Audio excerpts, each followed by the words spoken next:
Call Me Fitz is the story of Richard Fitzpatrick, and Richard Fitzpatrick is a morally bankrupt used car salesman who's having a crisis of conscience, meaning he doesn't have one, basically, and a guy named Larry shows up, and Larry believes that he is Richard's conscience. I know that sounds strange, but Larry knows a little too much about Richard. So Richard really has no choice but to involve Larry in his life to keep Larry close enough to him so that Larry doesn't blow the whistle on him, because Larry sort of knows where the bodies are buried and has a few secrets, knows a few secrets that Richard can't really have out in the public. So once that happens, Larry takes that as his green light to fix Richard, and hilarity ensues. It's just a laugh out loud funny premise, and the character of Fitz he's a fantastic character, because he's one of those guys.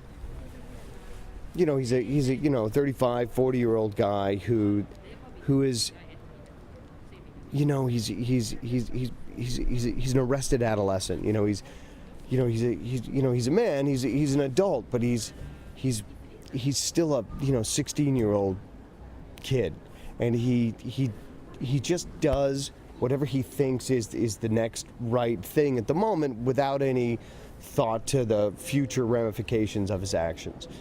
He's a fun guy, and he's a really, I think he's a great guy. Some other people may not, but I do. He's he really he's unabashed, he's all about having a good time, and he's but he's honest about it, which is the thing that makes him palatable, I think. It's you do have a lot more latitude in cable, and it does, it really it's a lot more liberating as an actor to be able to talk the way that we all talk, and not be hamstrung by the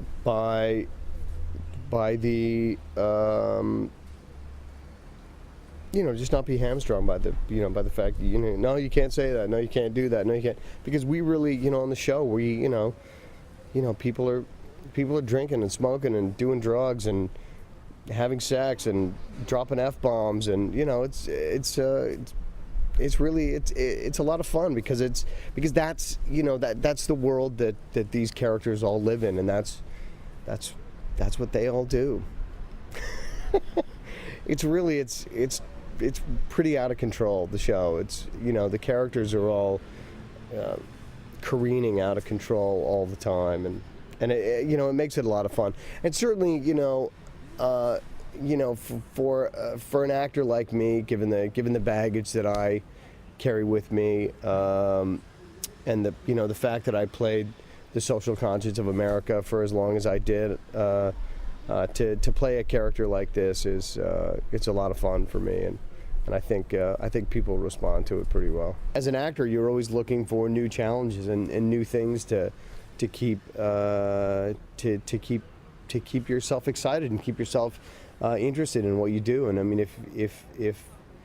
if all you did was play the same character over and over and over again and all the time, you'd want to blow your head off. So, yeah, for me as an actor to be able to tackle new things and do new things, and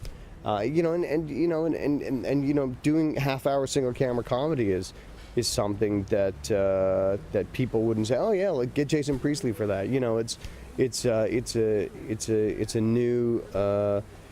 new thing that people probably aren't expecting me to jump into. I mean, the show still airs all around the world. The original show still airs all around the world, and now the new one does too. Like they literally just piggybacked on the old show and just started it back up. I mean, it was really genius of them to do that, and it was. I mean, Aaron talked about doing a new version of the show right up until the day he died, and he was, he would call me, every 9 months or so. Come on, Jay, come down here. I want to talk to you about doing a new version of the show. All right, and then I'd go down to his office and we'd have lunch and.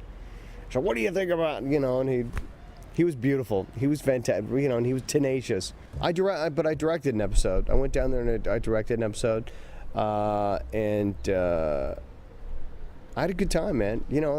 Rob Estes and Lori Loughlin, they're all old friends of mine, and so it was really fun to work with them.